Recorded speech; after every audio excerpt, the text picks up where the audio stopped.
mis queridísimas amistades ambientalistas de Colombia, mi doctora Fanny Cortés, que usted es nuestra maestra. Yo creo que es muy motivante saber que vamos al fin a tomar a la educación ambiental como una política de Estado de primer nivel, porque ya sabemos que es la única estrategia probadamente válida por las Naciones Unidas para hacer frente a los efectos del cambio climático. Pues bien, ya hemos revisado lo que es el SINA 2002, toda esa maravillosa política nacional de educación ambiental, cuando se fusiona el Ministerio de Ambiente y Desarrollo Sostenible con el Ministerio de Educación y cada uno aporta sus saberes y sus destrezas, sus experiencias. Pero cuando se hizo en el año 2002, la urgencia por la crisis climática que ya se nos viene encima, que puede dar al traste con nuestra civilización, economía, estilos de vida y biodiversidad, no era tan manifiesta. Y lo que tenía que ver precisamente con la causa de eso, que es el cambio climático acelerado por efecto antrópico, pues no veo que tenga así como la insistencia que se merece. Pero esto fue subsanado más tarde, cuando en un trabajo conjunto entre el IDEAM y el Ministerio de Ambiente y Desarrollo Sostenible se sacó un manual acerca de la enseñanza de la educación ambiental en cambio climático para conformar públicos y difundir a toda la sociedad. Pues bien, creo que los que nos enfrentamos al tema de la educación ambiental y específicamente aquellos que queremos que el plan decenal de educación ambiental de nuestro departamento sea el mejor posible, no podemos dejar por alto el énfasis que hay que poner en el tema de la educación ambiental en cambio climático. Pues yo deseo aportar desde la experiencia que me ha dado conformar el primer Museo de Cambio Climático de Sudamérica y el tercero del mundo en el MUCAF, para colaborar en una visión local, o sea, global con acción local de lo que es el tema del cambio climático y cómo se puede manejar y cómo está mirando el ministerio, la educación, la conformación de públicos, los públicos objetivos, las estrategias y lo que ha enseñado la Organización de Naciones Unidas con el Plan de Trabajo de Nueva Delhi y con todas las convenciones marco. Pues si ustedes me permiten, me regalan unos minuticos, vámonos a mi computador y miremos la presentación. Acompáñenme. Complementando a la Política Nacional de Educación Ambiental, está la parte correspondiente a la preparación y al cambio de paradigmas, modos de pensar que condicionan el actuar de la sociedad hacia la toma de conciencia ambiental por el tema envolvente, que es la mayor amenaza que desciende sobre la civilización y la biodiversidad, y que ya es francamente antiético e inaceptable, como es el tema del cambio climático acelerado por el calentamiento global antrópico debido a la adicción del Homo sapiens del siglo XX y XXI por la quema de combustibles fósiles para obtener energía inmediata, muy barata. El cambio climático ya no es una hipótesis, esto es una realidad, no es algo que pueda pasar, es algo que ya está ocurriendo y lo tenemos en nuestra cotidianidad. La fuente para desarrollar esta conferencia es el Museo Comunitario de Cambio Climático Livia Santos, que ocupa el primer nivel y es uno de los 6 museos del MUCAF, Museo Comunitario Ambiental de Florida Blanca. Quizás algunos no se hayan dado cuenta, pero el mundo cambió. Desde los años 70 del siglo pasado hacia ahora, pasamos de la era industrial o moderna a la era informática o postmoderna, y con ello cambiaron todos los paradigmas y objetivos mundiales. En este siglo XXI, la agenda global versará en torno a 3 grandes retos. El primero, determinante, que puede dar al traste con toda la civilización y llevarnos a la 6ª extinción masiva, que ya empezó con la extinción de los anfibios del Nuevo Mundo, es el cambio climático, que ya no deberíamos llamar cambio climático, sino crisis climática. Es una verdadera crisis y es la más grave que haya visto la humanidad en toda su prehistoria e historia. El segundo reto va a ser la revolución biotecnológica. Los avances en la ingeniería genética están llevando a unos niveles grandísimos, como hemos visto ahora, con el tratamiento del virus y la producción de la vacuna contra el SARS-2 COVID-19. Pero esto más adelante podría ser utilizado para hacer superhombres, hacer el ideal de Federico Nietzsche una realidad, lo que separaría a la humanidad entre hombres de carne y hueso y superhombres, capaces de tener los recursos financieros y las posibilidades de adquirir repuestos construidos con ingeniería genética para ir reemplazando sus órganos y tejidos en la medida que se van desgastando y de esa forma obtener la amortalidad, no la inmortalidad, porque podían morir por suicidio o por un accidente, pero probablemente no por las enfermedades comunes, de forma tal que el que tenga acceso a esos avances, pues podía vivir 150 o 200 años sin problema. Y lo otro, el otro grande reto es el de la inteligencia artificial, es el dominio de los algoritmos. Son programas de computadores capaces de pensar y de predecir, que pueden llegar a la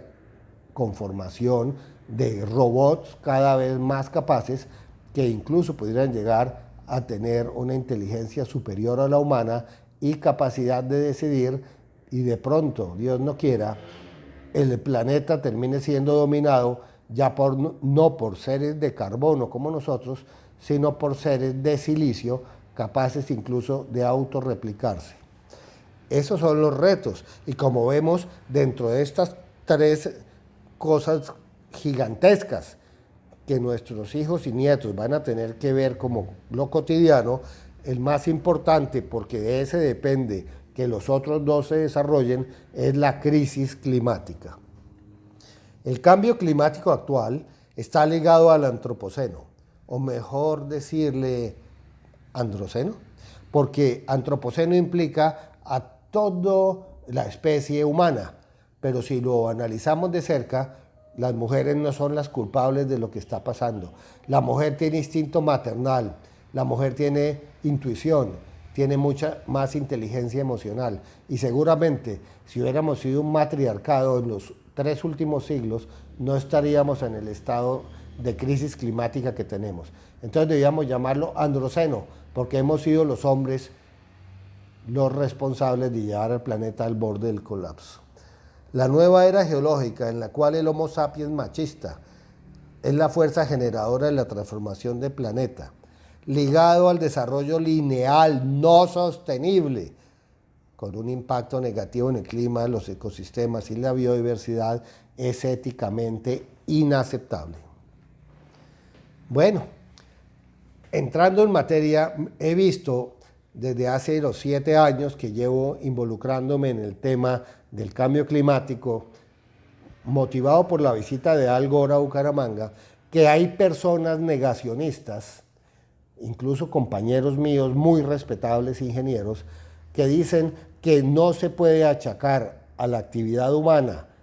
y al desarrollo como ellos lo conciben, que es la explotación de los recursos naturales, sin medir las consecuencias de los residuos generados,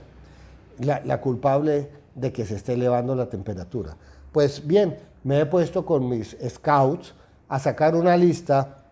de los factores que hemos encontrado que condicionan la temperatura del ambiente. La temperatura del ambiente se debe por lo menos a 19 causas de la temperatura de la atmósfera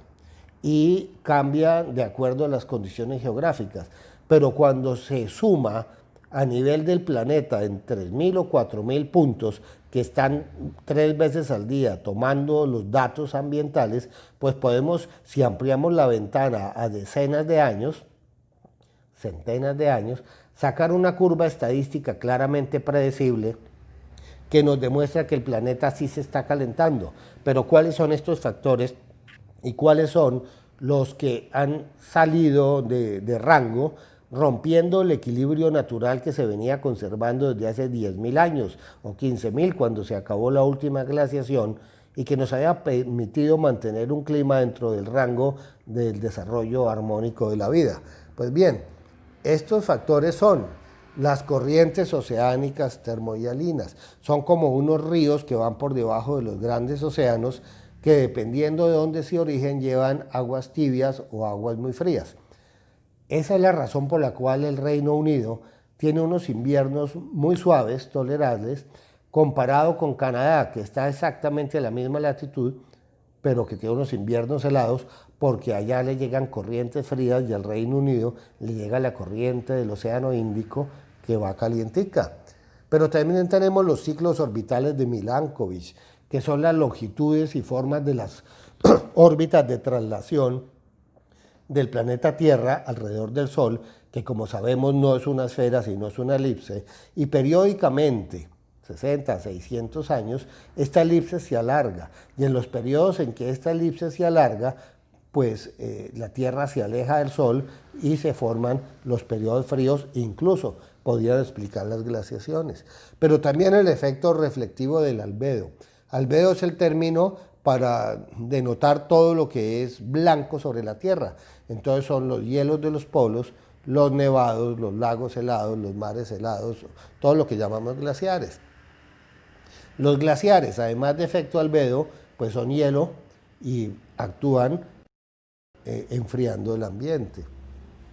La evaporación del agua. El agua se evapora generando vapor de agua, que es un gas de efecto invernadero que ha permitido la vida sobre la Tierra, pero no es determinante para el clima, más bien para el tiempo. Es que ahí tenemos que entender la diferencia entre clima y tiempo. El tiempo es lo de todos los días y es impredecible, puede cambiar incluso en el curso del día, pero el clima es una variante estadística que es la sumatoria del tiempo en todos los lugares de la Tierra en decenas o centenas de años. Este vapor de agua puede calentar al ambiente, pero como la vida media del vapor de agua es muy corta y se convierte en lluvias, pues no es francamente determinante en el clima, sino en el tiempo. También las nubes altas y las nubes bajas tienen efecto, uno a favor u otro en contra del aumento de la temperatura, porque unas impiden el paso de los rayos de sol, que es a fin de cuentas donde proviene toda la energía que recibimos, o casi toda, y otras veces las nubes cuando son bajas tienen el efecto contrario, porque retienen los rayos infrarrojos de la luz reflejada y emitida por la Tierra. Entonces, las altas bloquearían la llegada de la energía y las bajas impiden la salida de la energía resultante. El efecto del niño y el efecto de la niña, que los hemos vivido en Colombia, tienen que ver con el cambio de temperaturas en el Océano Pacífico y cambian por completo las condiciones naturales y normales habituales de los periodos del tiempo en las zonas donde tienen influencia. Tenemos el efecto invernadero y las emisiones antrópicas de gases de efecto invernadero, que están claramente relacionadas unos con el otro. Y la he puesto en grande porque influyen en el cambio que estamos viviendo, porque tanto las lluvias como la actividad volcánica, el incremento de la salinidad marina, las corrientes en chorro, jet stream, que fue lo que le permitió a Donald Trump poner en duda el cambio climático por calentamiento global el año pasado, cuando Chicago tuvo temperaturas por debajo del Polo Norte y se reía en su cuenta de Instagram diciendo que cómo había científicos locos que decían que el planeta estaba calentando cuando nunca habían tenido un invierno más frío.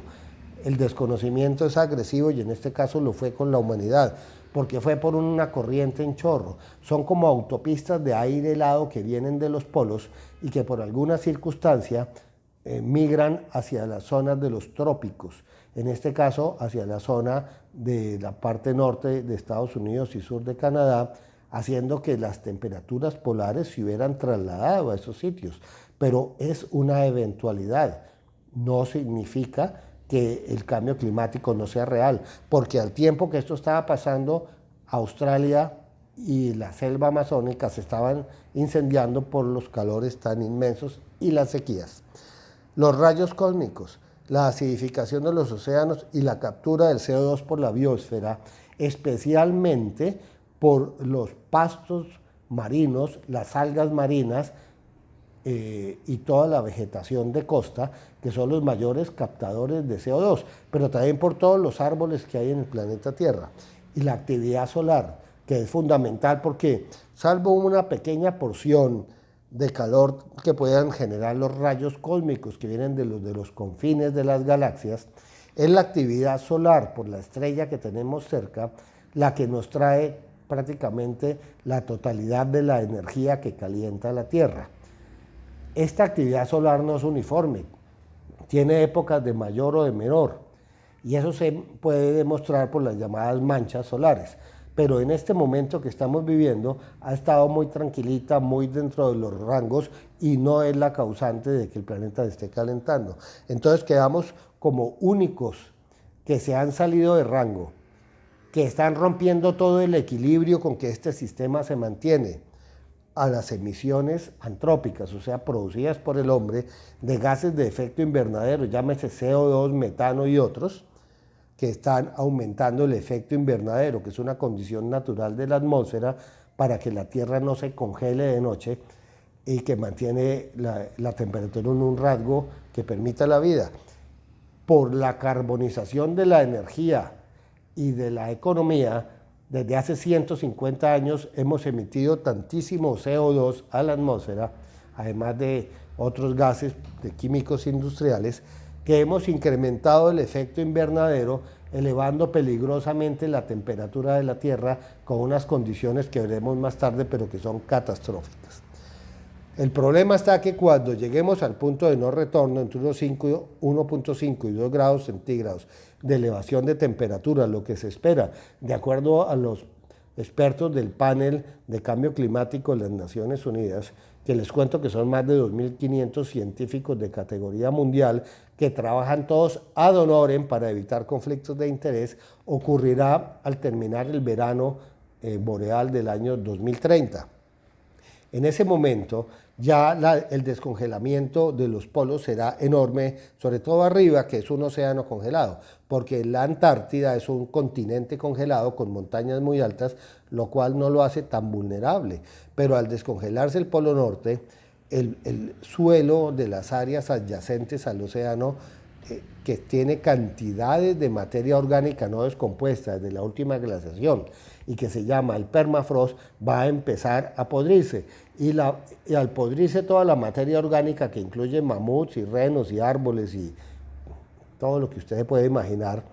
va a generar el gas que llamamos mortecino, que es el metano, en cantidades inmensas. Y ese gas es 23 veces más potente como gas de efecto invernadero que el CO2. Esto hará que así nos asustáramos y dijéramos ya nadie puede prender ni una cerilla, no serviría para nada, porque va a ser el metano el que va a potenciar el cambio climático a unos niveles impresionantes que pueden dar como resultado la extinción masiva y la desaparición de la civilización tal y como la conocemos. Pero hay otros efectos que también se llaman efectos predisponentes, que fueron presentados en agosto del 2019 por la Academia Americana de Ciencias, que son los incendios forestales, que cada vez son más frecuentes, y la deforestación masiva. Como ven, el hombre está buscando su propia autodestrucción. Es una criatura que no lleva ni 150.000 años de haberse diferenciado de los otros homínidos allá en África. Hace 80.000 años se salió de allá, se encargó de seguramente extinguir a todos los mamíferos grandes que quedaba y a las otras 5 líneas de homínidos que poblaban la Tierra, y ahora quiere extinguirse a sí mismo. Los dinosaurios dominaron la Tierra por 160 millones de años y los acabó un asteroide. Nosotros no llevamos ni 150.000 años y estamos a punto de terminarnos. El cambio climático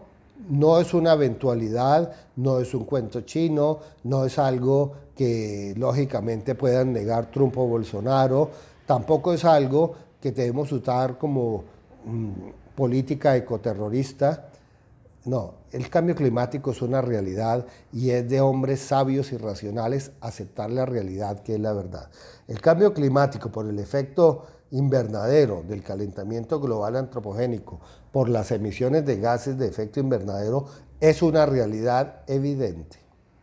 Negarlo es ir en contra de la evidencia científica, y nosotros estamos aquí para educar a conciencia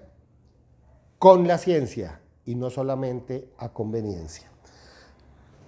Buscando las evidencias científicas de que el cambio climático no es una posibilidad, sino ya es una realidad, encontramos los siguientes. Hay un incremento anual de la temperatura en la superficie terrestre y oceánica a nivel global desde 1880. El calentamiento y la acidificación del océano es evidente. El océano absorbe el 90% de la energía y del CO2 en los 75 metros más superficiales de sus aguas. Hemos visto un efecto claro de elevación del nivel del mar y lo están padeciendo los alcaldes de todas las ciudades costeras que ven su alcantarillado colapsar. Eso es debido a la expansión térmica del agua, por lo que allá ha subido la temperatura, pero también a la cantidad de agua incrementada por el derretimiento de los glaciales. Hemos visto, y todos nuestros campesinos lo saben, cambios en los patrones de precipitación anual del planeta, que estamos yendo de los dos extremos, de inundaciones a sequías. Estamos viendo, y todos los días lo vemos en los noticieros, el derretimiento del hielo del Polo Norte, de los glaciares de los continentes y la desaparición de todos nuestros nevados y la amenaza gravísima sobre nuestros 33 páramos colombianos. Y estamos viendo el incremento y frecuencia en intensidad de todos los fenómenos meteorológicos. Y la avalancha de Florida en febrero de este año es una muestra. Nunca se había visto una fuerza en la naturaleza tan desbordada como esa noche, que terminó inundando el Jardín Botánico y muchos barrios de la zona sur del área metropolitana de Bucaramanga. Con los muchachos que colaboran de la red de jóvenes de ambiente y basados en informaciones de muchas compañías y de organismos sin ánimo de lucro, especialmente españoles, encontramos que hay muchísimos riesgos ya probadamente reales de que pueden pasar y los efectos del calentamiento global antropogénico. Y esta fue una lista que estos muchachos sacaron. Mire, una profunda crisis económica global, porque cuando se inunden las ciudades costeras, y sabemos que el 70% de la humanidad vive en las franjas costeras, porque desde mediados del siglo XVIII y todo el XIX, la generación de la humanidad tal y como la conocemos hoy en materia de riqueza se produjo en ciudades costeras. Generará una inflación desbordada, desempleo, revueltas violentas, guerras, aire irrespirable, crisis del agua, contaminación, sequías y hambrunas, desplazamiento forzado climático, incendios forestales, incremento de fenómenos meteorológicos extremos, fanatismo, ataques terroristas, pérdida de la pesca costera, desaparición del arrecife de coral, de los páramos y de los glaciales, extinciones masivas, pérdida de la biodiversidad, pérdida de seguridad alimentaria, desesperación, locura, asesinatos, suicidios en masa, epidemias y pandemias, proliferación de vectores patógenos, elevación del mar, inundaciones, migraciones masivas, incendios forestales, derrumbe y avalanchas, severos daños a la infraestructura que no se hizo para resistir esas embetidas de la naturaleza, pérdida del Estado social de derecho, porque no podrá satisfacer las necesidades de millones de refugiados climáticos, y eso llevará a la destrucción de los estados nacionales. Esto es lo que los grandes científicos, como la doctora Oreskes o el doctor Conway, y pensadores como Yuval Harari, nos están enseñando permanentemente. Estamos a puertas del colapso de la civilización de Occidente y todavía seguimos como si nada estuviera pasando. Las Naciones Unidas, desde 1972, nos están alertando de esto sin mucho éxito, pero sí se ha generado algo de conciencia y los movimientos, especialmente de jóvenes alrededor del mundo, están despertando a las clases políticas y empresariales de la importancia de este fenómeno y de la responsabilidad que tienen en su génesis, pero también en la forma de detenerlo. Y existe el marco político internacional sobre cambio climático. Básicamente hay que pensar en lo siguiente. La acción del Homo sapiens, que ya debía llamarse Homo demens, sobre la atmósfera en los últimos 150 años ha provocado tres tipos de alteraciones. Primero, contaminación ambiental evidente. Dos, deterioro de la capa de ozono. Y tercero, el calentamiento global por el efecto invernadero debido a la emisión de los gases de efecto invernadero por la quema de los combustibles fósiles y la deforestación. El cambio climático es sin duda el mayor desafío y la mayor amenaza para la humanidad, la civilización y la biodiversidad. El cambio climático afecta a la atmósfera, que es la capa más delgada y sutil del planeta, que no tiene fronteras, que es indispensable para la vida y que su daño nos afecta a todos, así no hayamos sido los responsables de su deterioro, yendo entonces en contra del concepto de justicia ambiental. Por la magnitud de sus costos económicos y políticos, aunados al poco tiempo que queda para llegar al punto de no retorno, el cambio climático por el calentamiento global antrópico es una verdadera emergencia. Pues las Naciones Unidas, dentro de un concepto que ellos han denominado nuestro futuro común, ha desarrollado unas estrategias para ver cómo se conjuga la buena voluntad de todos los actores, que es toda la humanidad, para el control de esto, antes de que ya no podamos enmendar los terribles errores cometidos. Entonces, en el año 1992, creó la CMNUCC, que es la Convención Marco de las Naciones Unidas sobre el Cambio Climático, que tenía un objetivo: estabilizar las emisiones de gases de efecto invernadero a niveles seguros para el clima en el tiempo. Dentro de esa estrategia apareció otra sigla, que es la COP, que es la Conferencia de las Partes. La COP es una parte de la CMNUCC, que está encargada de tomar decisiones y negociar con cada estado. Cada estado que haya firmado esta carta y que haya sido ratificado por el Congreso de su respectivo país, se constituye en una parte, una vez haya sido ratificada ante la Convención Marco de las Naciones Unidas de Cambio Climático y sus compromisos ambientales con la ONU, y ONG y observadores hayan sido también ratificados. En el año 1997 y con alcance hasta el 2005 se desarrolló el protocolo de Kioto y posteriormente la enmienda de Doha, que ocurrió en la cumbre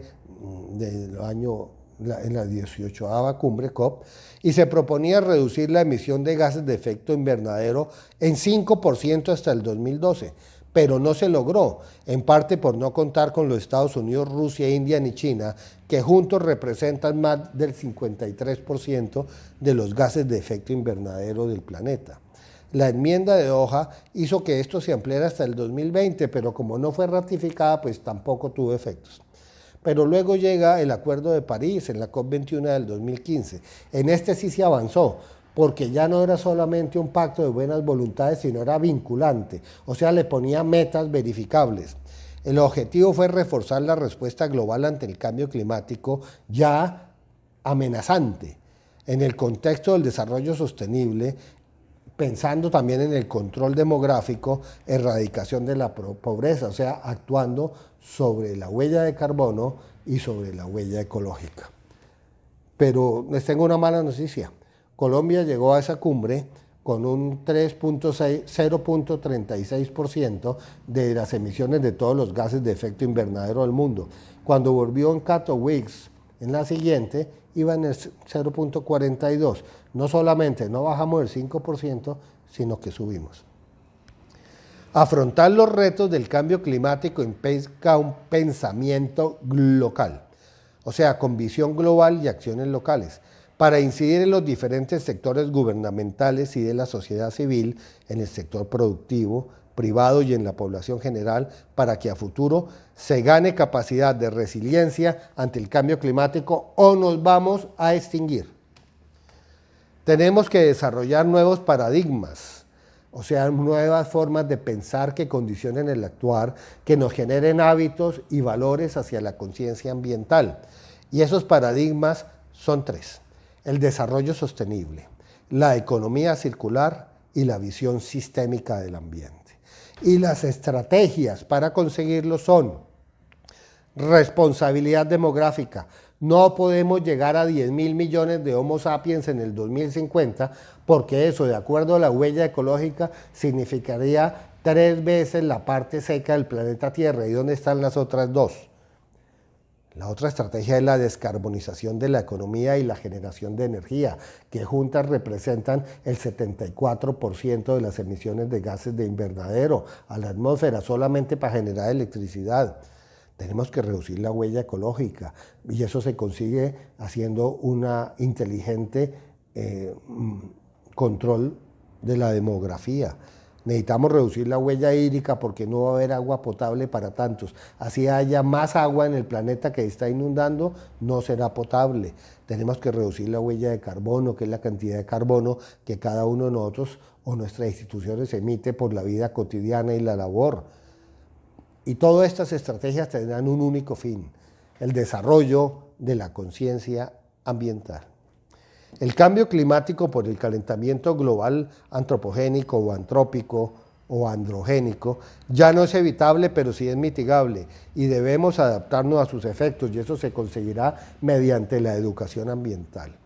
Tenemos que pensar en reducir la huella de carbono, y la mejor manera es eligiendo bien personas que sepan hacer políticas nacionales de educación ambiental y planes decenales que tengan un verdadero impacto sobre la vida, o sea, resignificados hacia y por la vida. Y eso solo se logrará con la aplicación y la formulación de políticas ambientales económicamente viables, realistas, efectivas y eficaces. Pues era lo que les tenía que contar acerca de la manera de enseñar educación ambiental en cambio climático. Ojalá sea tenida en cuenta en la formulación del Plan Decenal de Educación Ambiental, porque si seguimos centrándonos solamente en los recursos naturales, en la separación de los residuos, en el reciclaje y de pronto en el agua, no vamos a tener el alcance local que nos permita la supervivencia de la civilización y evitar la sexta extinción masiva sobre la Tierra. Ya entrando en materia, dentro del gran capítulo que es la educación ambiental, enmarcada en lo que se conoce como SINA 2002, con sus estrategias del Plan Nacional de Educación Ambiental y las estrategias orientadas hacia la enseñanza del cambio climático, que es la mayor amenaza que cierne sobre la civilización y sobre la biodiversidad, vamos a pasar a lo que se conoce como Estrategia Nacional de Educación, Formación y Sensibilización de Públicos sobre Cambio Climático, en pro de la adaptación y sus efectos desde la resiliencia. La fuente, el IDEAM, con apoyo del Ministerio de Ambiente y Desarrollo Sostenible. Para entrar en materia y ponernos en contexto, debemos recordar todo lo que ya se presentó acerca del cambio climático, que es la mayor amenaza que se cierne sobre nuestra civilización de Occidente. Y dentro de ellos hay unos focos para encontrar la esperanza remota, pero siempre ha sido mejor tener una esperanza remota a no tener ni la más remota. Y esos focos para salir del atolladero son los mismos focos que debe tener la educación ambiental orientada a cambio climático. La finalidad es el desarrollo sostenible con economía circular. Pero para llegar a eso, debemos haber alcanzado un alto nivel de conciencia ambiental con respecto a la biodiversidad, que es la vida. Por eso debemos resignificarnos hacia la vida. Los focos entonces son, primero, descarbonización de la economía y de la energía, quitando esa adicción de la civilización de la era industrial hacia el consumo de los combustibles fósiles para obtener energía inmediata y económica. Pero también a nivel personal y a nivel institucional, todos los ciudadanos debemos reducir la huella de carbono, que es la cantidad de carbono que se emite directa o indirectamente a la atmósfera por nuestro estilo de vida, por nuestra cotidianidad. Pero además debemos reducir la huella ecológica, que es un indicador de las Naciones Unidas, que significa que cada recién nacido que llegue a este mundo necesitará un pedazo de tierra del área seca del planeta para garantizar su supervivencia y satisfacción de necesidades en los 74 años, que es la expectativa actual de vida. En este momento es de 1.2 hectáreas por recién nacido habitante, y esto es grave, porque si vamos a llegar a ser 10.000 millones para el 2050, como predicen las estadísticas, necesitaríamos 12.000 millones de hectáreas secas. Y resulta que el planeta Tierra solamente tiene 4.000, de forma tal que vamos a necesitar 3 planetas Tierras, y hasta donde yo sé, no hay planeta B ni planeta C. Tenemos que reducir la huella hídrica, que es la cantidad de agua potable que estamos utilizando para nuestra vida diaria. Y si bien con el calentamiento global y el descongelamiento de los polos y glaciales va a haber más agua, no va a ser agua potable. Pero para eso necesitamos también actuar responsablemente sobre la demografía. Definitivamente no podemos llegar a 10.000 millones para el 2050 porque no hay espacio para tanta gente. Entonces, teniendo en cuenta estos focos, descarbonización, reducción de huella de carbono, de huella hídrica y de huella ecológica, más responsabilidad demográfica, habiendo adoptado, gracias a la educación, conciencia ambiental y respeto por la biodiversidad, resignificándonos hacia la vida, pues es muy probable que esa sea la esperanza remota para nuestra civilización y biodiversidad, que pueda seguir prosperando y generando bienestar para los seres humanos y vida para los demás por medio del desarrollo sostenible y la economía circular. Los grupos objeto de la estrategia de educación en cambio climático son los más importantes. De ahí nuestra obsesión por invitar a los rectores de los colegios y universidades públicos y privadas a nuestro museo, por hacernos amigos con sinceridad y cariño de los alcaldes, de los secretarios de despacho, de los concejales y de las personalidades de la asamblea departamental, porque tenemos que llegar a los tomadores de decisiones, porque ellos son a fin de cuentas los encargados de promover y hacer cumplir las políticas públicas de educación ambiental. Pero también tenemos que pensar que esas personas suelen ser efímeras en sus cargos, no durando más de 4 años, por lo que debemos permear la cultura de las instituciones gubernamentales hacia cambio climático y educación ambiental. Tenemos que permear al sector educativo nacional, regional y local para que perpetúen y transmiten estos saberes. Debemos llegar a los grupos étnicos, como los indígenas, la comunidad rum, la población afrodescendiente, pero también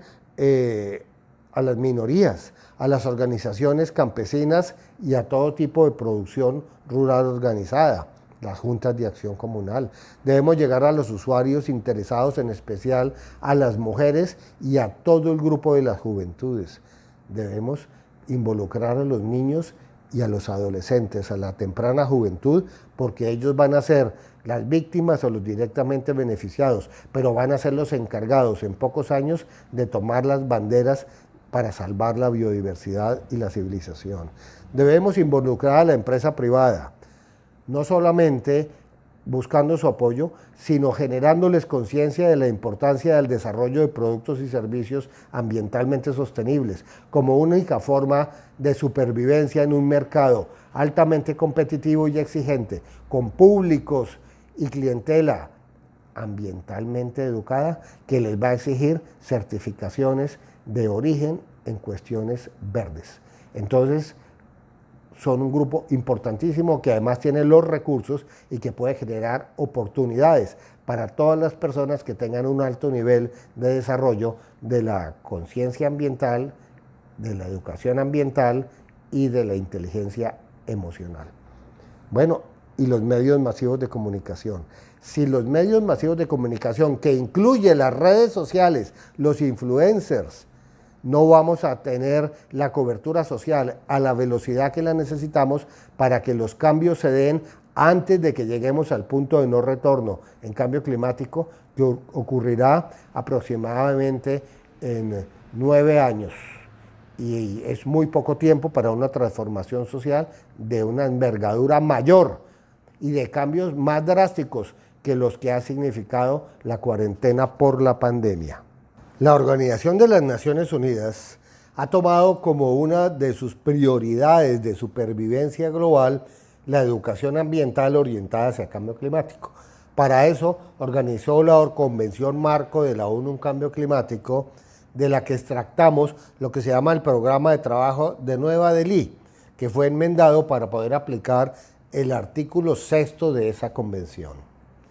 La aplicación de todos los elementos del artículo 6 de la Convención Marco, que comprenden la educación, la capacitación, la sensibilización del público y su participación, el acceso a la información y la cooperación internacional, contribuirá a que se alcance el objetivo de la Convención Marco en Cambio Climático, que no es otro de impedir por todos los medios posibles, con la transformación de toda la civilización y la descarbonización hacia las energías limpias, que no se alcance el nivel de 1.5 a 2 grados centígrados de incremento de la temperatura global del planeta con respecto a los niveles preindustriales, que incumbe a todas las partes en las Naciones Unidas en lo que tiene que ver con las convenciones de clima. Se refiere a los estados que han firmado los acuerdos que han sido ratificados por el Pleno de la Asamblea General y por sus parlamentos. Colombia es una de las partes con plena condición. Entonces, incumbe a todas las partes aplicar el artículo 6 de la Convención Marco de Cambio Climático, teniendo en cuenta sus responsabilidades comunes, aunque diferenciadas, porque las particularidades a nivel regional y local son tenidas en cuenta. Que la capacidad para aplicar las actividades previstas en el artículo 6 en materia que acabamos de leer, de educación, acceso a la información, involucramiento y conformación de nuevos públicos, variará según los países, al igual que los sectores temáticos prioritarios y el público al que se dirigen. Esto tiene que ver con las idiosincrasias y realidades de cada lugar, con arreglo a sus prioridades en materia de desarrollo sostenible y el método culturalmente preferido para la aplicación de los programas de educación ambiental en cambio climático, a fin de que la población comprenda mejor la cuestión de supervivencia, de la civilización y de la biodiversidad que representa esa formidable amenaza a la que nos estamos enfrentando, que es el cambio climático acelerado peligrosamente por el calentamiento global provocado por el hombre y su adicción a la quema de combustibles fósiles. En la Convención Marco de las Naciones Unidas sobre Cambio Climático, en el artículo 6, encontramos que se debe promover y apoyar con su cooperación, la educación, la capacitación y la sensibilización del público respecto al cambio climático y estimular la participación más amplia posible en este proceso, incluidas todas las ONGs ambientales. Dentro de este artículo 6 encontramos 3 puntos, A, B y C. El punto A dice que las partes promoverán, partes son los estados, promoverán y facilitarán en el plano nacional, subregional y regional, de conformidad con las leyes y según su capacidad respectiva, la elaboración y aplicación de programas de educación y sensibilización al público sobre cambio climático y sus efectos. El acceso del público a la información sobre cambio climático y sus efectos. La participación del público en el estudio del cambio climático y sus efectos y en la elaboración de las respuestas adecuadas. Y además, Las partes promoverán la formación de personal líder, científico, técnico y directivo para que esto sea una realidad. Y aquí es donde nosotros hemos incluido a nuestro personaje, que es el GECAN, el gestor cultural ambiental, que es un ambientalista, que entiende las políticas ambientales y de educación ambiental, pero que se apoya en el sector cultural, que es la economía naranja, en todo lo que tiene que ver con sus saberes, para conformación de nuevos públicos altamente especializados y la generación de nuevos productos culturales ambientales de calidad para ser difundidos en el mercado inmenso que será la industria y la empresa con vocación ambientalista y necesidad de certificación verde. El punto B de la Convención Marco, artículo 6, dice: las partes cooperarán en el plano internacional por intermedio de los organismos existentes para promover la preparación y el intercambio de material educativo destinado a sensibilizar al público sobre cambio climático por el calentamiento global y sus efectos. Y aquí incluye tanto a la educación formal como a la no formal, o sea, a los PRAES y a los PROCEDAS. Pero las políticas para que esto se haga deben emanar del Ministerio de Ambiente y del Ministerio de Educación Nacional, pero convertidos a la realidad regional y local por las ideas departamentales y municipales. Y el punto se dice: las partes, o sea, los estados, cooperarán en el plano internacional por intermedio de organismos oficiales y privados en las siguientes actividades y además las promoverán. Primero, la elaboración y aplicación de programas de educación y de formación ambiental, incluido el fortalecimiento de las instituciones nacionales respectivas. Y nacionales se refiere nacional, departamental y municipal. Y dos, el intercambio o la adscripción de personal encargado de formar expertos en esta esfera, en particular para los países en desarrollo. Miren el inmenso potencial que las Naciones Unidas nos están ofreciendo para desarrollarnos, y nosotros que tenemos tantísimas fortalezas y oportunidades. No podemos dejarlo pasar. Es una responsabilidad histórica y vamos ganando desde el principio. En la Estrategia Nacional Colombiana de Educación sobre Cambio Climático encontramos una serie de características que son la construcción de la estrategia de cambio climático en su enseñanza, el diagnóstico del Estado, el marco ético, el componente estratégico, los aspectos operativos y las recomendaciones. La construcción de la estrategia no es más que orientar acciones para que el conocimiento ambiental en cambio climático y la ciencia que lo respalda se divulguen en la sociedad por medio de la educación formal, no formal y la divulgación científica. El diagnóstico tiene que ver con las acciones realizadas por Colombia respecto de lo que acabamos de ver, que es el programa de trabajo de Nueva Delhi. En el marco ético debemos ratificarnos y ponerle todos los adjetivos que se necesiten para que la gente entienda que el cambio climático por causa del hombre es una responsabilidad histórica y vital. El cambio climático es la mayor amenaza que se cierne sobre la civilización y la biodiversidad. Y combatirlo es el imperativo categórico de este momento histórico, porque de lo que hagamos en los próximos 9 años depende el futuro de la civilización, de la humanidad y de la biodiversidad. El componente estratégico, ¿sí?, es clave para afrontar el cambio climático y hay que involucrar a la cultura, porque si no cambiamos los modos de pensar que condicionan el actuar, que son los paradigmas, que nos llevan a la conformación de nuevos hábitos, que generan en nuevos valores ambientalmente sostenibles, y cambiamos la estructura económica basada en la carbonización y en la generación de electricidad por el carbono y el sistema de consumo de la sociedad que confunde lo superfluo y la vida ostentosa con el verdadero lujo, pues no lo vamos a lograr. Entonces vamos a actuar directamente sobre la cultura y le vamos a demostrar a la economía que el ambiente es el mejor negocio, socio.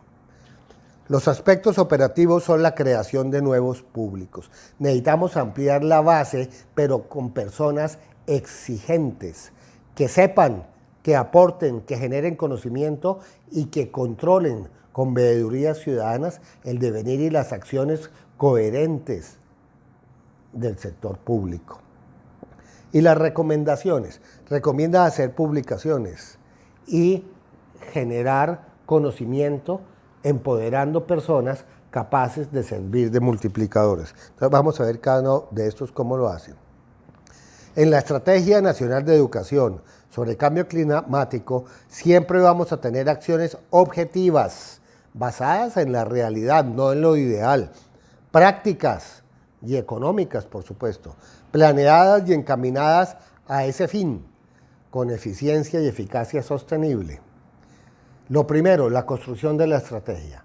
La razón que justifica el diseño de esta estrategia de educación sobre cambio climático es orientar acciones para que el conocimiento ambiental y la ciencia que lo respalda circulen por la sociedad colombiana, que volvamos viral a la educación ambiental, con lenguajes entendibles, acordes con cada región y grupo étnico-social, con visión y pensamiento local, es decir, capaces de visualizar lo que pasa a nivel global, pero adaptarlos para actuar a nivel local, culturalmente pertinentes y con la capacidad de convertirse en conocimiento útil, incluso generador de recursos. En el diagnóstico, pues en el diagnóstico tenemos que fijarnos en las acciones realizadas por Colombia respecto al programa de trabajo de Nueva Delhi, que estableció las líneas de acción para orientar el esfuerzo de las partes, o sea, de los estados que estaban signando este acuerdo marco de las Naciones Unidas. Entonces, ellos buscan promover la participación ciudadana por medio de 5 estrategias. Primero, el acceso a la información. Es vital aprender a comunicar esto y hacerlo rápido y objetivamente, sin fake news, desde la realidad y no desde la catástrofe, sin tremendismos. Luego, creación de la conciencia ambiental, lo cual se logra por medio del convencimiento con una gran dosis de enseñanza experiencial y emocional que genere recordación y cambio de paradigmas. La capacitación, por supuesto, esto tiene sus saberes que deben ser compartidos. La educación a todo nivel, no solamente en las aulas, sino sacándola de la comunidad en general. Y la cooperación internacional que afortunadamente existe. Muchos países ricos, tanto por su cultura y desarrollo, como por la suerte de ser economías extractivas inteligentes, que no cayeron en la enfermedad holandesa, como es Noruega y el Reino Unido, tienen muchas líneas de apoyo a este tipo de investigaciones y de divulgación de saberes. En cuanto a la educación media y superior, debemos reconocer que las instituciones en Colombia no ofrecen suficientes programas educativos eficientes y eficaces, porque lo tienen, pero como una materia más de las ciencias naturales y así no sirve. Programas educativos que involucren el cambio climático como área fundamental del conocimiento estén incorporados al PEI y con el rector como responsable. Se requiere fortalecer la investigación social y etnográfica, cuyos aportes al conocimiento asociado al ambiente sea de utilidad y divulgado con sencillez para su comprensión. Debe llegar más allá de los públicos especializados, comprendiendo que el calentamiento global antropogénico, que es lo que está acelerando en 150 años, lo que habría necesitado 10.000 en condiciones distintas, el cambio climático, sin dar tiempo a la naturaleza a adaptarse, llevándola a la extinción. Por eso es la mayor amenaza para la civilización, por la caída de la economía, por las migraciones masivas y las inundaciones, los fenómenos naturales extremos, pero también por la pérdida acelerada de la biodiversidad. Estamos perdiendo 2.000 especies vivas cada día y eso es insostenible inaceptable, no es ético. El marco ético es reafirmarnos en lo que hemos dicho. El cambio climático por causa del hombre es una responsabilidad histórica que debe ser abordada con todos los recursos con que se dispone, porque es vital. Debemos lograr que lo que actualmente es de dominio de técnicos y de científicos, especialmente por el conocimiento generado por el panel intergubernamental de expertos de cambio climático de la ONU, que son más de 2.500 sabios en la materia, que además todos trabajan ad honorem para evitar conflictos de interés, llegue a ser de conocimiento público. Continuando con la Estrategia Nacional de Educación en Cambio Climático, vamos a ver el componente estratégico. Hay dos componentes que son claves para afrontar el cambio climático, y son la cultura y la sociedad, porque la naturaleza no es la responsable de este cambio climático. Puede que de los anteriores, en la prehistoria del planeta, sí. Los dinosaurios no tuvieron nada que ver con su extinción porque un asteroide los fregó, o en el Pérmico, 225 millones de años atrás, los dimetrodones no se extinguieron por culpa suya, sino por los incendios de las cadenas de volcanes de Siberia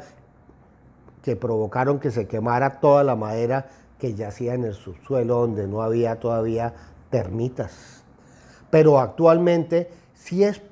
producido por una sola especie, una especie primate superior, jovencitica, con menos de 150.000 años de haberse diversificado de sus congéneres homínidos, pero solo 80.000 años de haber salido de su natal África Occidental, y en tan poco tiempo ha sido capaz de poner al planeta en riesgo de extinción masiva.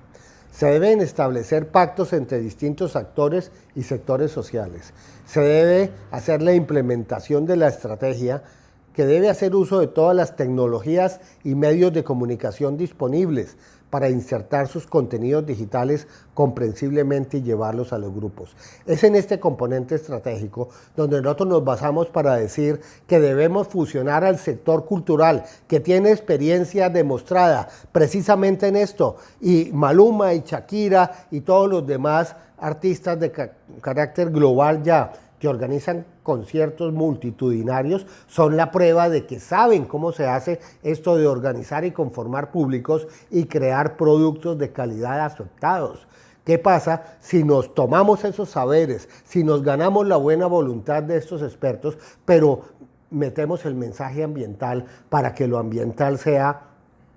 la obra, pero también el autor, pero también la puesta en escena, pero también el actor de estos productos ambientales de calidad que deben llegar masivamente por los medios de comunicación y los saberes de la economía naranja, conformando lo que llamamos la economía naranja verde, cuyos agentes serán los GECAM, los gestores culturales ambientales, personas conocedores del devenir y de los saberes organizacionales del sector cultural y de la economía naranja, pero con toda la sensibilización y el conocimiento de lo ambiental para que generen productos ambientales de altísima calidad que puedan llegar a millones y millones de personas. Es la gran oportunidad, incluso empresarial, del momento. Los aspectos operativos para la conformación, creación de nuevos públicos exigentes y educados, no masas, no rebaños, públicos exigentes, es crear estrategias locales diferenciadas, de acuerdo a la región, a la etnia y la cultura, considerando al menos promover mensajes que sensibilicen a la población urbana sobre patrones culturales, estilos de vida, patrones de consumo y de producción que contribuyan que están acentuando los efectos del cambio climático, y mostrarles todas las alternativas de mitigación y adaptación por la transformación de estos estilos de vida que no son sostenibles. Debemos además resignificar el mundo rural como un lugar digno para vivir, haciendo un pacto con la naturaleza, evitando la migración de la gente del campo a las ciudades, aumentando la contaminación y los cinturones de miseria. Debíamos invertir estas migraciones, que la gente ya no fuera del campo a la ciudad, sino de la ciudad al campo, pero no hacer daño, con desarrollo sostenible. Las recomendaciones de la Estrategia Nacional de Educación sobre el Cambio Climático tienen que ver con las publicaciones y con la generación de expertos. Las publicaciones alrededor del tema actualmente se concentran en presentar resultados de normas, investigaciones científicas y memorias de eventos académicos con presentaciones con lenguajes sofisticados, sin mucho atractivo visual, verdaderamente ladrillos para el público en general, y por eso no están llegando a las masas, por eso no están creciendo los mercados y por eso todavía no tenemos públicos educados y altamente exigentes. No se niega la importancia de las publicaciones científicas y especializadas para los sectores especializados, para la ciencia, para los funcionarios, para los burócratas. Pero debemos convertir ese conocimiento en información pertinente y amena, grata y asequible para los públicos no especializados, que es el grueso de la población al que debemos llegar. O sea, nuestro mercado objetivo no es la comunidad científica ambiental, sino la población en general, especialmente los grupos de jóvenes, las minorías, y yo me enfoco mucho hacia la mujer, porque el hombre, estoy convencido, ha sido el responsable del cambio climático, porque la revolución industrial estuvo en manos y cabezas machistas de varones.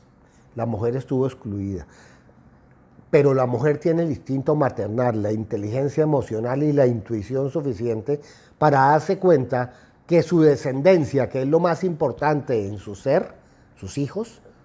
no van a tener un ambiente saludable donde vivir, y que la cultura que le han transmitido desde las abuelas y madres tampoco se perpetuará en una sociedad de migrantes climáticos, de desplazados, que la ONU calcula en 450 millones entre el 2045 y el 2050, que den al traste con el Estado Social de Derecho tal y como lo conocemos, porque no va a haber un Estado nacional capaz de satisfacer las necesidades de millones y millones de migrantes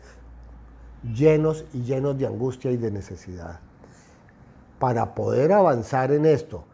es que yo he prometido y me he inventado a los GECAMS, los gestores culturales ambientales, basados en la experiencia que yo tuve como miembro del Consejo Departamental de Cultura de Santander y como miembro de la Junta Directiva del Museo de Arte Moderno de Bucaramanga, en donde vi el inmenso potencial que tiene el sector cultural, que incluye la industria editorial y el espectáculo, el cine, para la conformación de públicos y organización de eventos, desarrollo de productos y puesta en marcha de estos cambios, y el sector del cine, de los conciertos y del espectáculo en general es la prueba fehaciente que es un excelente negocio. Y nosotros necesitamos generar bienestar para las personas, y el bienestar tiene que ver con el desarrollo económico, pero sostenible. Y el sector cultural, o sea, la economía naranja, es una parte de la economía que ya en algunos países representa el 24% del Producto Interno Bruto, pero que tácitamente, junto con el ecoturismo, son negocios ambientalmente limpios. Entonces debemos orientarnos hacia allá, pero para eso debemos visualizarlo, debemos profesionalizarnos, desarrollar los saberes, compartirlos y crear GECAMS a todo nivel. Este es el resumen de lo que les he dicho, la Estrategia Nacional de Educación Ambiental. Por si algún día quieren revisarlo a la carrera, pues basta con imprimir esta hojita donde les muestran la construcción de la estrategia, el diagnóstico, marco ético, componente estratégico, aspectos operativos y las recomendaciones que siempre terminan en los GECAMS. Pues eso es lo que les tenía que decir respecto al tema de la enseñanza del calentamiento global, que también es un imperativo ético categórico de nuestra época, como la enseñanza de la educación ambiental a todo nivel, holística, integradora, resignificada hacia la vida, pero definitivamente oponemos el calentamiento global como el aspecto envolvente del resto de la educación ambiental, o nos vamos a quedar cortos en la lucha por la supervivencia de nuestra civilización y de nuestra biodiversidad. Ese era mi mensaje para hoy, y les agradezco la atención y en lo que yo les pueda ampliar con mucho gusto, toda esta conferencia la pueden encontrar en el blog del Museo de la Educación Ambiental, del Museo MUCAF, Museo Comunitario Ambiental de Florida Blanca, en los blogs de internet. La descripción de este video llevará el enlace correspondiente. Les deseo un resto de día y, por qué no, de vida ambientalmente sostenible y verdaderamente formidable.